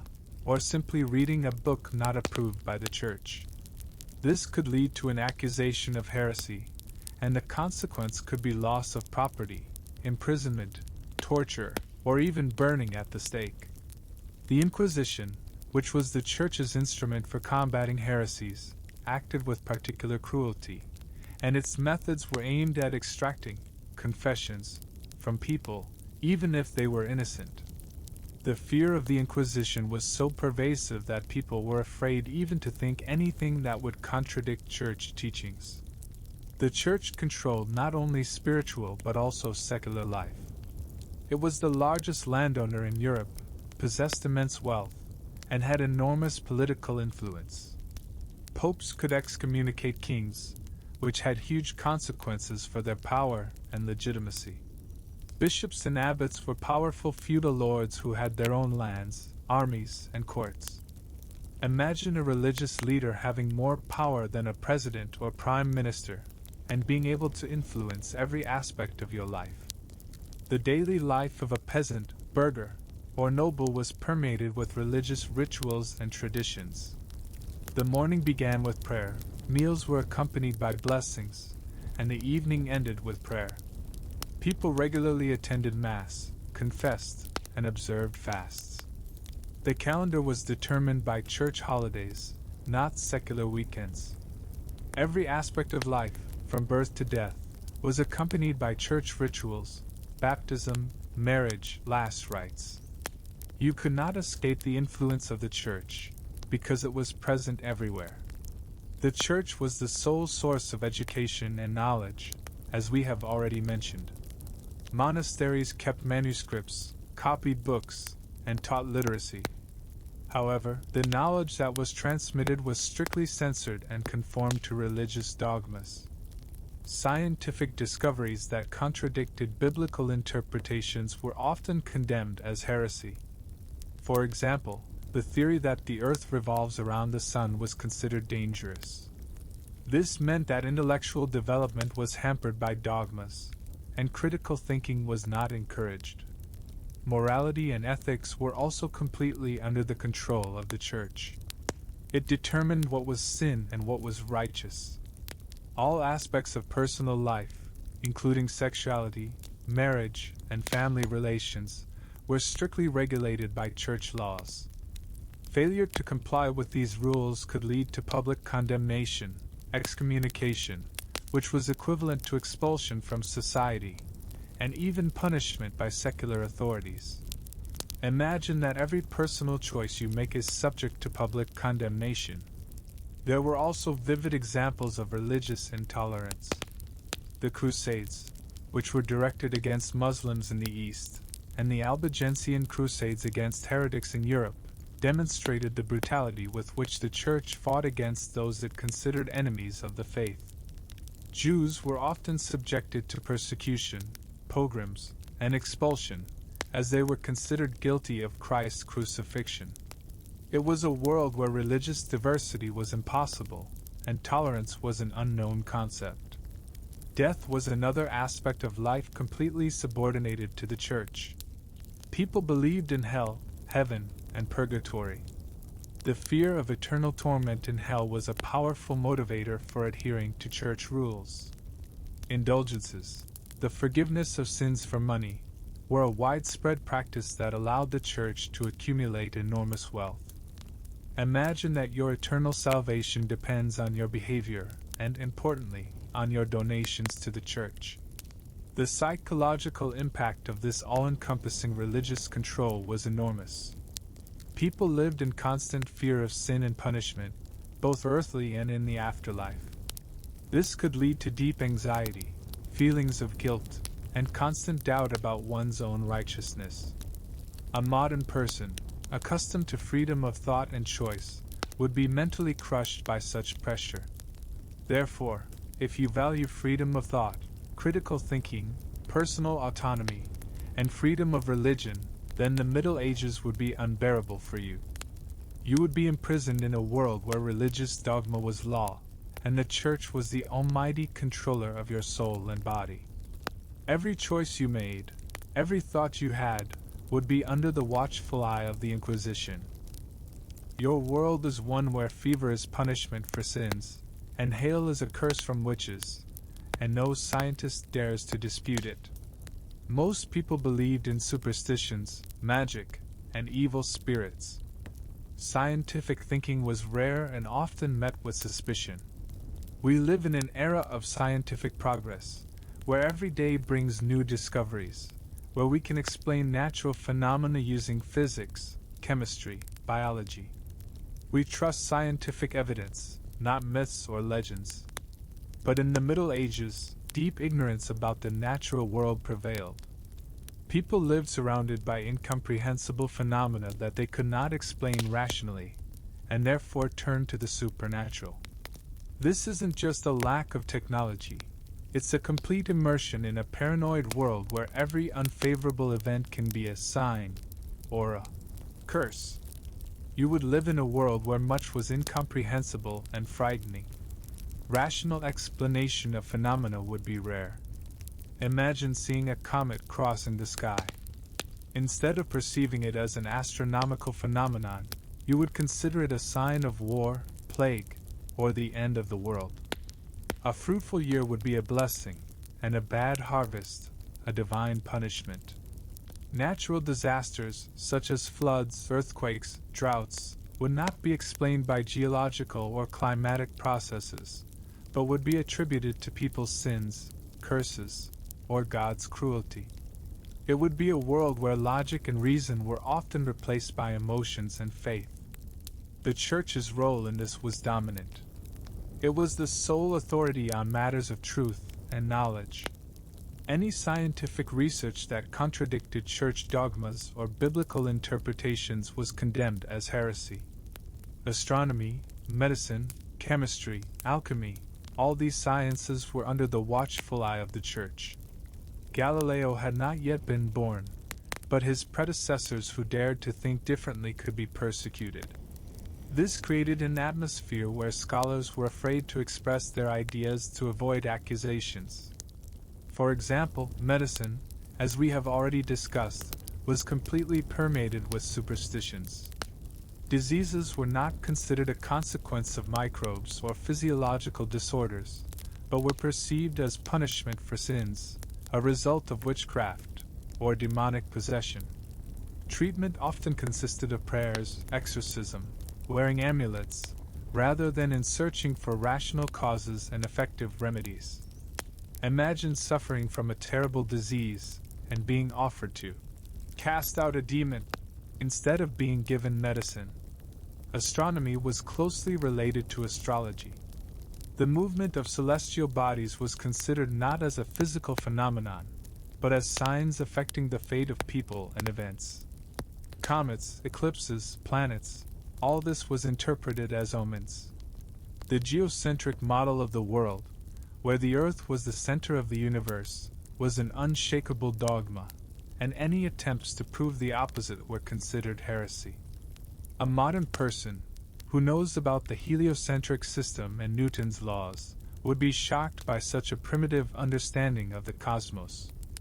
Alchemy was the precursor to chemistry, but its goals were far from scientific. Alchemists sought to turn base metals into gold, create an elixir of immortality, or a universal solvent. Their research was full of mysticism and magic, not systematic experiments. Although they accidentally made some discoveries, their activities were far from modern science. Imagine believing that you can get gold from lead. Widespread beliefs in witchcraft and witches were common. If something bad happened, a crop failure, livestock disease, child death, witches were often blamed. This paranoia led to witch hunts, during which innocent people, mostly women, were tortured and executed based on absurd accusations. Imagine your neighbors accusing you of witchcraft just because their cow got sick. This created an atmosphere of total distrust and fear. The absence of the scientific method, observation, hypothesis, experiment, analysis, hampered any progress. Knowledge was passed down from generation to generation, but rarely tested or updated. People did not have the tools for systematically studying the world. This led to a stagnation of ideas and technologies. Your mind, accustomed to a scientific approach, would be disappointed by the absence of any logic and rationalism. Even simple technological solutions were rare. Tools were primitive, and innovations were slow. This affected all spheres of life, from agriculture to construction. The Industrial Revolution was still many centuries away, and the pace of development was incredibly slow by our standards. Imagine living in a world where progress is almost non-existent. Psychologically, living in a world full of superstitions and ignorance would be extremely exhausting. You would constantly live in fear of the unknown, because you would have no rational explanations for many things. Every accident, every illness, every unfavorable weather phenomenon would be a cause for anxiety and a search for culprits. This would breed paranoia, distrust of those around you, and a constant internal conflict between what you see and what you are allowed to believe. Therefore, if you value rationality, a scientific approach, critical thinking, and the ability to understand the world based on evidence, then the Middle Ages would be a real intellectual imprisonment for you. You would be forced to live in the darkness of ignorance, where superstitions and religious dogmas ruled over reason, and any dissent was severely punished. Imagine that the most complex device in your home is a wind-powered mill, and you don't know how it works. No electricity, no plumbing, no internet, no cars. Your life would be limited by primitive tools and the absence of any conveniences we are used to. We live in a world where technologies are developing at an incredible speed, where every year brings new gadgets, devices, and systems that make our lives easier, more comfortable, faster, and more efficient. But in the Middle Ages, technological progress was extremely slow, and most tools and methods remained unchanged for centuries. This isn't just the absence of smartphones, it's the complete lack of basic engineering solutions that make our lives possible. Your life would be full of manual labor, and you would be completely dependent on physical strength. Forget about elevators, cars, plumbing, or central heating. Imagine that every aspect of your life requires physical effort: carrying water from a well, chopping wood for heating, manually cultivating the land, washing clothes in a river. There was no electricity, and therefore no light at night, except for candles or oil lamps, which gave very weak illumination. This meant that after sunset, life practically stopped, plunging into darkness and silence. Your eyes would be constantly strained, and your physical fatigue would be constant. Transport was incredibly slow and inconvenient. Mostly people walked. Horses, oxen, or donkeys were used for transporting goods or for long journeys. Roads were unpaved, often washed out by rain or blocked by snow, making travel long, exhausting, and dangerous due to robbers. No airplanes, trains, or cars. A journey of several hundred kilometers could take weeks or months, not hours. Imagine not being able to visit relatives in a neighboring town because the journey there would take a whole month. Agriculture, the backbone of the medieval economy, was primitive. Plows were wooden, and grain was ground by hand or using water or wind-powered mills. Harvesting, sowing, tending livestock, all required hard manual labor without any mechanization. No tractors, combines, or automatic irrigation systems. Your food would depend on your own hands and the whims of nature. Construction was also labor-intensive. Houses were built of wood, clay, or stone, using primitive tools. There were no cranes, excavators, or concrete mixers. Everything was carried by hand. Building even a small house could take months or years. This meant that housing was simple, often cold in winter and hot in summer, without proper insulation or ventilation. Your dwelling would be basic and uncomfortable by modern standards. Communications were extremely slow. News spread orally, through travelers, or through messengers who could travel for days or weeks to deliver a letter. No internet, phones, television, radio. Information was local and outdated. You would live in a kind of information vacuum, knowing only what was happening in your immediate vicinity. Imagine not being able to get news from the world, not being able to contact loved ones who are far away. Hygiene and sanitation were practically non-existent. There was no running water, sewerage, or electric water pumps. Water from wells or rivers was not purified. Toilets were primitive or absent altogether. This led to unsanitary conditions, which were the main cause of the spread of diseases. Modern achievements in sanitation would be unthinkable. Your lack of comfort would be constant. Even simple things like lighting and heating were a problem. Candles were expensive, and a lot of firewood was needed to heat a house.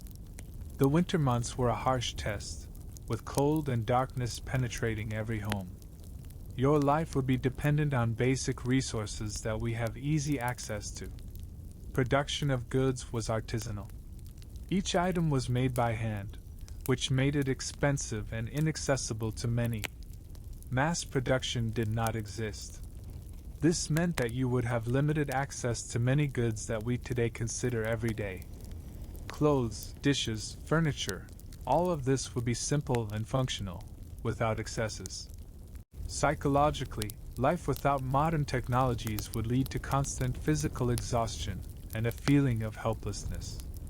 We are used to being able to solve most problems with technology. In the Middle Ages, you would be completely dependent on your hands, nature, and luck. This would breed a sense of uncontrollability over life, because many things that we solve today, with one click, would then be insurmountable obstacles. A modern person, accustomed to convenience, efficiency, and automation, would be shocked by such a way of life. Your days would be long, hard, and exhausting, and your opportunities, limited by the lack of technology. You would constantly struggle with basic needs that we satisfy today without thinking. Imagine waking up every day wondering if war will break out today, taking your life, your home, and your family. Constant conflicts, wars, and rebellions were the norm. Life was unpredictable, and safety was an illusion. We live in a world where, despite all global conflicts and regional wars, relative stability exists in many parts of the world. We have international organizations, diplomacy, and negotiations that, though not always effective, strive to prevent full-scale wars. But in the Middle Ages, war was not an exception but a constant companion of life. Conflicts between feudal lords, dynastic wars, religious crusades, peasant revolts, all this created an atmosphere of constant threat, where peace was just a short break between clashes. This isn't just a lack of comfort, it's living in permanent fear of violence and destruction. Your home could be burned, your family killed, and you forcibly conscripted into the army. Forget about peaceful existence. Your life would be a constant struggle for survival amidst violence. Imagine working in the field and suddenly seeing the flags of a foreign army on the horizon. You don't know if they are coming to plunder or burn your village, or simply pass by, taking everything you own. Peasants, who constituted the majority of the population, were the most vulnerable to the consequences of war. Their crops were destroyed, livestock taken, and they themselves could be killed or wounded. This was not just inconvenient, it was catastrophic for their survival. The causes of wars were numerous.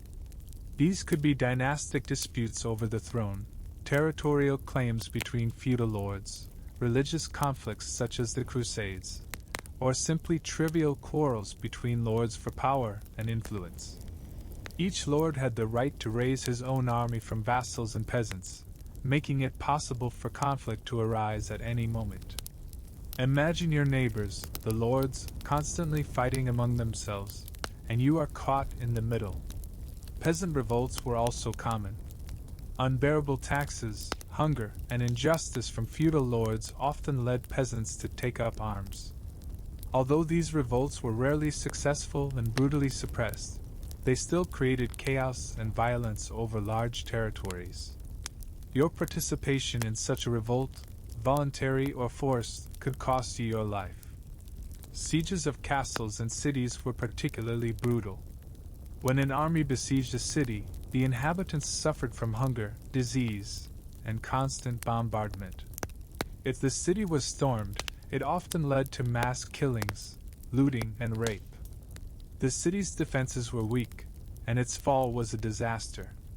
Imagine being trapped in a city surrounded by enemies, knowing that your fate depends on the strength of the walls and the amount of food.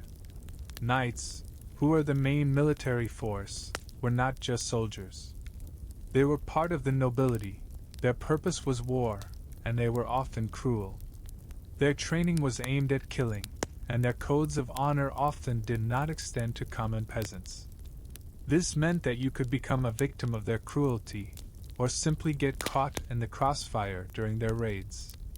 The absence of regular armies in the modern sense and reliance on feudal militias meant that war was disorganized and unpredictable. There were no clear fronts, and fighting could break out anywhere. This created a constant sense of danger, as the enemy could appear suddenly. Psychologically, living in a constant state of war would be extremely exhausting. You would constantly live in fear of the future, knowing that at any moment your life could be ruined. This would lead to chronic stress, anxiety, and the absence of any long-term planning. People grew accustomed to war being only a matter of time, not an exception. This would cause depression and apathy in you. The economic consequences of war were also devastating. Fields were ravaged, villages burned, trade ceased. This led to hunger, disease, and mass displacements. Even if you survived the war, your life could be completely ruined, and recovery would take decades. Imagine losing everything you owned because of war. The legal system was weak and could not effectively protect people from violence. Criminals often went unpunished, and the absence of a strong central authority meant that each lord was almost a sovereign ruler on his lands, and his decisions were final.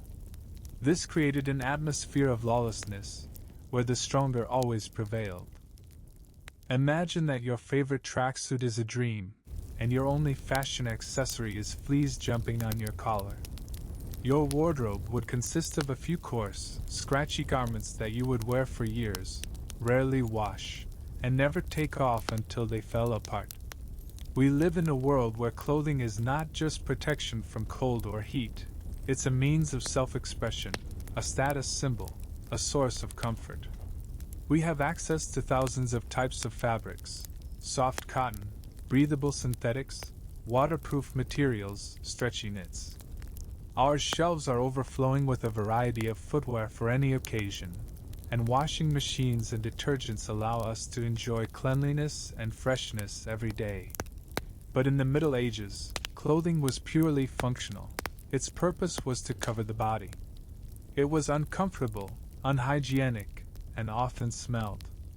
This isn't just a lack of style, it's constant physical suffering and a sense of filth that would permeate every corner of your life. Your body would constantly itch, and your feet would ache from uncomfortable footwear. Forget about your favorite sneakers and soft sweater. Your skin would be constantly irritated, and discomfort would become your faithful companion. Imagine putting on a rough, scratchy wool tunic that doesn't breathe, causes itching, and accumulates dirt and sweat. Even if you were a nobleman, your clothes would be heavy, layered, and often restrict movement. The absence of cotton, which was rare and expensive then, and synthetic materials meant that the choice of fabrics was extremely limited. It was mostly wool, which, although warm, was stiff and uncomfortable, or linen, which was thinner but wrinkled easily and did not retain heat well. Washing clothes was a rare event. There was no soap in the modern sense. People used lye, ash solution, or just water. The entire process was extremely laborious and time-consuming, so clothes were washed only a few times a year, or even less often. Imagine wearing the same clothes for weeks or months, without being able to wash them. They would be soaked with sweat, dirt, smoke, and the smell of animals. Your clothes would stink, and you yourself would smell so much that a modern person would not be able to tolerate it. The smell would be so intense that you would feel it constantly, and it would be unbearable for your sense of smell, accustomed to hygiene. Parasites were inevitable companions. Lice, fleas, bedbugs, they swarmed in clothes, hair, and bedding. Itching would be constant. These parasites not only caused unbearable discomfort but also transmitted deadly diseases such as typhus or plague. Imagine constantly scratching, and your skin is covered with bites. This is not just an inconvenience, it's a constant source of physical suffering and a health threat. Footwear was another source of discomfort. Mostly, these were simple leather shoes or boots that had no foot support, cushioning, or proper ventilation. Wooden clogs were common for peasants, which were hard and uncomfortable. No soft insoles, orthopedic soles, or breathable materials. This meant constant calluses, corns, foot, and back pain. In addition, footwear was not waterproof, so feet were often wet and cold, leading to frostbite or infections. You would forget about comfortable walking. Wardrobe variety was absent. Most people had only 1 or 2 sets of clothes that they wore every day until they were completely worn out. Clothes were passed down from generation to generation or retailered. No fast fashion. No seasonal collections. Clothes were expensive and valuable, so they were carefully preserved. This meant that you would constantly wear the same thing, and any attempt to look better would be futile. Social status was clearly reflected in clothing. Peasants wore simple, coarse fabrics, often unprocessed. Burghers could afford better fabrics and slightly more complex cuts. Nobles wore expensive imported fabrics, silk, brocade, furs, bright colors, and decorations. But even their clothes were heavy, layered, and restricted movement. A modern person who can wear any clothes regardless of their status would be shocked by such a rigid class system, which was reflected even in the choice of fabric. Protection from the elements was minimal. Clothing did not provide enough warmth in cold winters, especially for those working outdoors. In rainy weather, clothes quickly got wet and took a long time to dry. The lack of specialized winter or waterproof clothing made life even more uncomfortable and dangerous. Your body would constantly be cold or sweaty. Psychologically, constant physical discomfort, itching, a feeling of dirt, and unpleasant odor would lead to enormous stress. We are used to cleanliness, freshness, and personal space. In the Middle Ages, you would be constantly surrounded by stench and dirt, which would affect your mood, self-esteem, and even mental health. The inability to change clothes or simply take a shower would be unbearable. And every day is a battle not only for physical survival but also for your mind, as there is no support or understanding for those who suffer mentally. Depression, anxiety, post-traumatic stress, these concepts were unknown, and their manifestations were considered sin, possession, or madness, subject to punishment, not treatment. We live in a world where mental health is gradually emerging from the shadow of stigma, where psychologists, psychiatrists, therapy, medications, and support groups exist. We understand that mental disorders are illnesses that require treatment, not personal weakness. But in the Middle Ages, your psyche would be completely left to its own devices. Every trauma, every loss, every stress would accumulate without the possibility of processing them. This isn't just the absence of a psychotherapist, it's living in a constant mental hell, where your own thoughts would become your worst enemy. Your mind would be constantly on the verge of breakdown, and you would be absolutely alone in your suffering. Forget about support, understanding, and treatment. Your psyche would be constantly threatened, and any manifestations of mental problems would be considered shameful or dangerous. Imagine losing a child, which would be very likely, and being told that it is God's will, and you have no right to grieve too much. Or that you see the horrors of war, and then you just have to forget about it and continue working. There were no mechanisms for coping with grief, trauma, stress, or chronic fatigue. People lived in a world where emotions were often suppressed, and any weakness was perceived as a character flaw, not as a health problem. Constant stress and fear were the norm. As we already mentioned, threats were everywhere: hunger, disease, war, crime, injustice. Life was unpredictable and brutal. This constant sense of danger would lead to chronic stress, which would exhaust the psyche. A modern person who seeks peace and stability would be in a constant state of panic and anxiety. Your nervous system simply would not withstand such a load. Depression, which is a common problem today, had no name and was not understood in the Middle Ages. Symptoms that we now associate with depression: apathy, loss of interest in life, insomnia, changes in appetite, could be perceived as laziness, sin, or even as signs of demonic possession. The church could prescribe prayers, penance, or even exorcism. Instead of help, a person suffering from depression could be subjected to public condemnation or punishment. Imagine being told that you are just lazy, or not praying enough, when you are on the verge of despair. Mental disorders, from psychoses to bipolar disorder, were often interpreted as possession by the devil or as a consequence of witchcraft. People who suffered from these conditions could be isolated, imprisoned, tortured, as we already mentioned in the section on justice, or even executed. There were no psychiatric hospitals or therapy. Instead, chains, isolation in pits, or attempts to exorcise demons through cruel rituals. Imagine losing control of reality, and being considered not sick, but possessed by evil.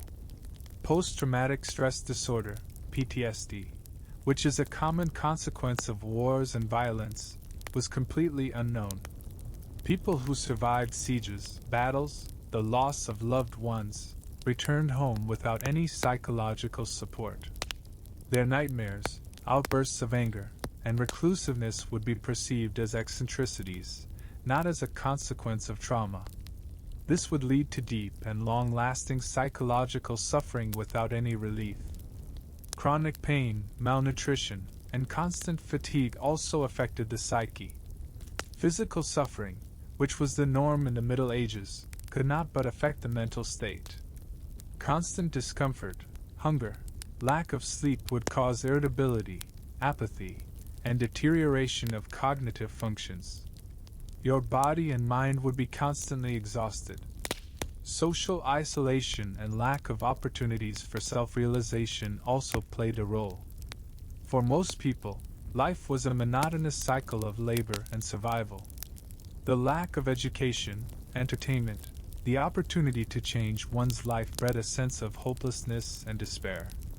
This could lead to deep apathy, which today would be considered a symptom of depression.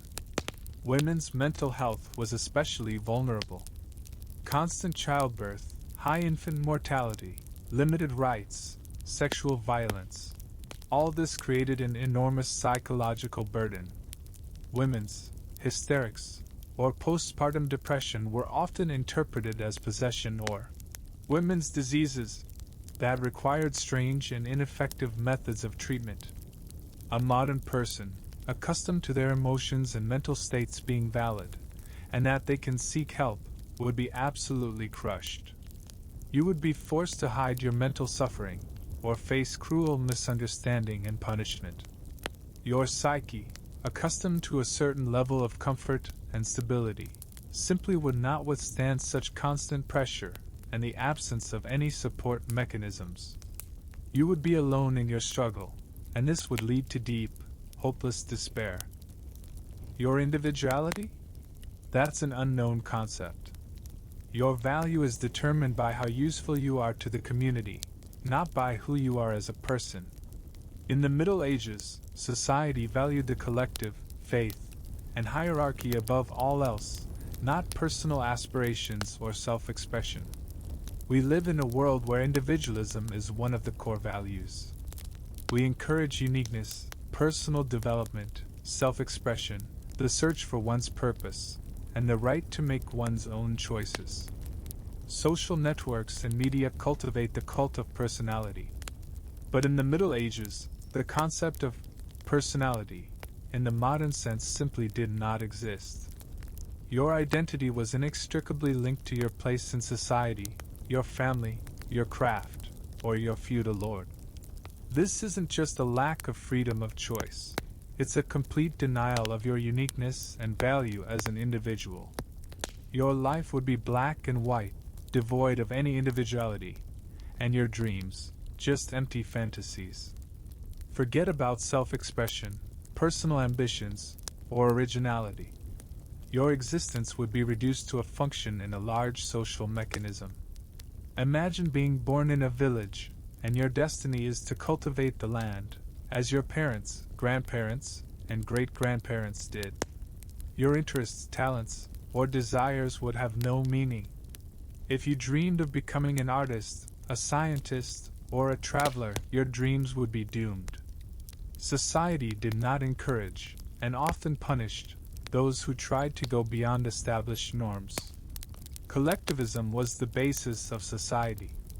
You would not be a separate unit, but part of a family, community, church, and feudal system. Your actions were evaluated from the perspective of their usefulness to the collective, not to you personally. Social support existed mainly within the community. Neighbors helped each other, but this was rather interdependence for survival, not a choice. Any behavior that deviated from the norm could be quickly condemned and punished. This meant that you would constantly feel pressure to meet the expectations of others, not your own. Religion played a key role in shaping social values. The church preached humility, obedience, renunciation of worldly pleasures, and orientation towards the afterlife. Pride, individualism, the pursuit of personal enrichment, or glory were often condemned as sins. This formed a mentality where people did not strive for personal success but tried to live according to God's laws to earn salvation. Your inner motivation for personal achievements would constantly contradict the prevailing ideology. Hierarchy was inviolable.